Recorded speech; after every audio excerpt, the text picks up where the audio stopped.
Okay, what does it actually mean to be a brown person? You know, what does it actually mean to be a Muslim? What does it actually mean to be even Irish?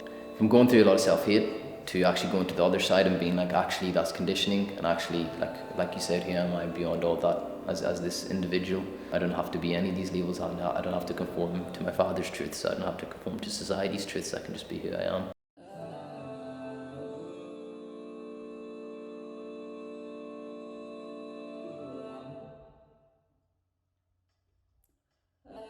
I'm Azeem Lateef, aka Chris Prince. I'm a poet, rapper, musician, writer, and I also do kind of like activist work in like a professional capacity. I was born here, so I was born in Donald, but cultural heritage I'm Pakistani, so I'm Punjabi. I prefer Punjabi than Pakistani because of the kind of colonial history. I went to Stranmillis, and then I went to Methody. I think it was different because when you're a kid, you're enjoying your life, doing what you do, and then I think when you get into your teenage years, especially teenagers are brutal, right? You start recognizing who you are more, you start becoming more aware of your race. I played a lot of football when I was younger, so I got a lot of racism there anyway. But then when I went into kind of Methody, it was a different type of racism, it was kind of privileged racism. And when I look back, like I was blessed enough to not kind of be bullied, not have any problems with kind of social aspects, but when I look back, it was kind of just friends out of convenience. It wasn't really like, I couldn't really make connections in there because there was a big part of you that they would never get and they didn't really want to get either. So you were kind of always belittled to kind of like my favourite Asian friend. You were more defined by your race than who you actually were. Did you ever feel comfortable bringing people to your house and inviting them around, for dinner with your family? I did at first. I did when I was younger, but the older I got, the less so.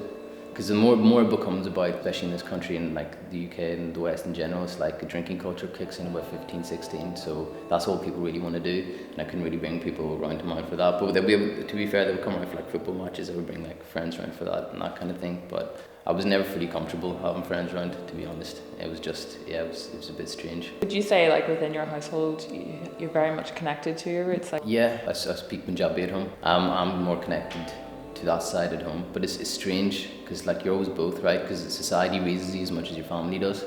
So like I always feel like I'm not Pakistani, I'm not Irish. Like you're kind of stuck in between both, and you are both at different times. So like, how did you navigate that? Like growing up with, especially like the drinking culture. Yeah. You're from a Muslim background. Like, what was that like? Peer pressure is very real.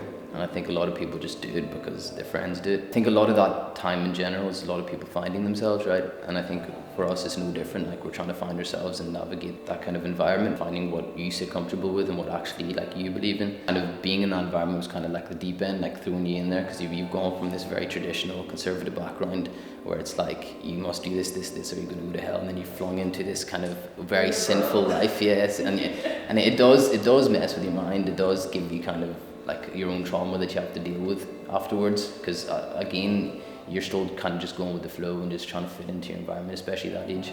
So I kind of just flung myself into it, if I'm honest. That's just my own personal philosophy. Like you got to walk through the fire to know how hot it is, right? So I think that's what I did. I know a lot of my friends have kind of struggled with that kind of, if they haven't drank, they're being excluded and that kind of thing, and that's not a nice place to be in either. So I really do sympathize with that kind of position that we were put in. There's no right or wrong answer to it. I think it comes down to the individual and what they're comfortable with, because no one can kind of tell you who you are but you, right? And how do you find yourself in Northern Ireland? Do you feel like this is your home? No, but I've never felt like anywhere's been my home. There's a lack of belonging here. I don't ever felt like I've belonged here, unfortunately. Like I've never felt fully welcome by the majority of the people. I think that's a big reason I grew my hair out, because it was almost like, if you're going to look at me like this, I'll be the most extreme version of this as you see, right? It's, since a young age, it's the constant looks on the street, the constant dirty looks, like the mutterings under the breath. It's a lot of things that people don't realise happen, even if you're with your friends, they won't even clock it. So that alone, I think, it's never felt comfortable. Which is so crazy, because you're born here and your family has been here for generations. Yeah. There's some kind of disconnect, I think. I always felt like I was like just walking from place to place. Do you know what I mean? From a whole different place to a whole different place to a whole different, like, so you can never find a semblance of home there, because you're always kind of changing your environment, changing conversations, changing outlook. Shifting, yeah. It's very exhausting. It is exhausting, yeah, very exhausting. I make music in a duo called Social Interaction, so we kind of make kind of concepts. Started writing a lot about actual cultural and myself in this position in between Pakistani and Irish. Yeah, we can dance for this whole time. Yeah, we can move if you're down. Yeah, you leave them. This series I'm working on at the minute is called The Things I Wish I Could Tell You, and they're almost like open letters to like my family members and stuff. That's so beautiful. Thank you. So it's almost like me understanding myself through their lens, whether it's my dad, my mum, my brother. It's like me understanding myself through their lens and then having a conversation in my head and kind of seeing what that would look like in poetry form.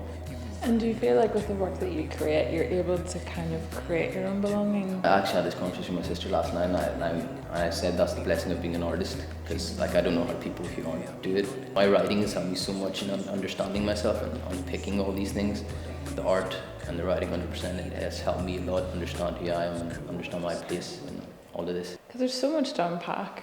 You mentioned there that you hate the phrase BAM or BM. Yeah. I can't even say it properly. Yeah. And it's like, how do you navigate labels? Like I find myself being like, oh, okay, I'm a person of colour and blah, blah, blah. Yeah. But it's a whole spiel in itself, and then I get exhausted and I'm like...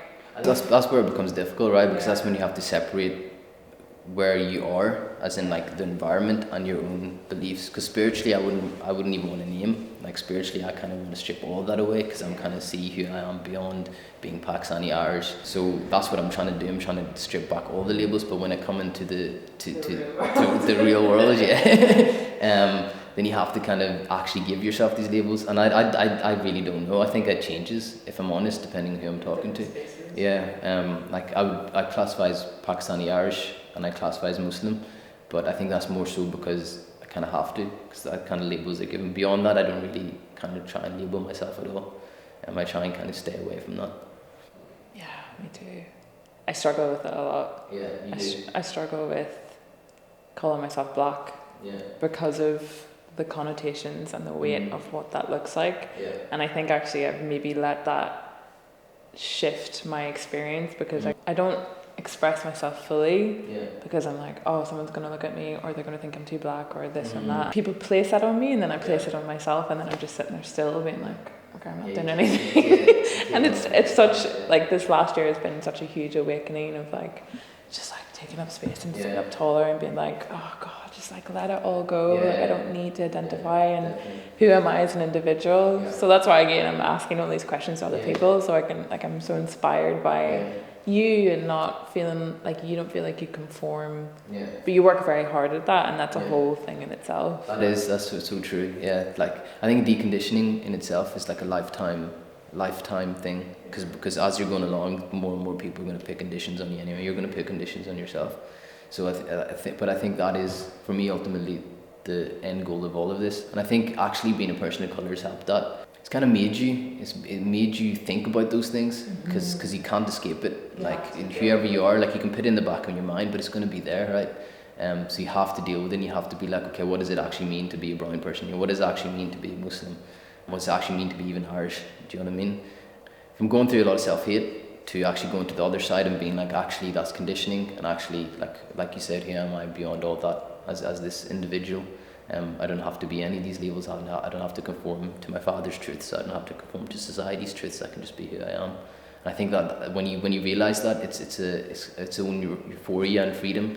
But then it's like, okay, now the real work starts. Like you can have these moments, and it just depends on your day and how you're feeling about yourself, and then you walk out into society and it's just like, oh god, like I really suffer from people staring at me. I'm working on it so much, like it's an intention of mine that I try and set every day, where I'm like, it doesn't matter if people are looking at me. But there's days where I'm just like, oh my god, can I not just exist without... And I know that it comes from a place of curiosity, and I think like in Northern Ireland, in comparison to other places, from my experience anyway, it's more from curiosity, but that in itself ties into othering. And then if I'm saying that, like, oh, people are staring at me, the cop out that people say is like, oh, it's just because you're so beautiful, and I'm like, but it's so dismissive.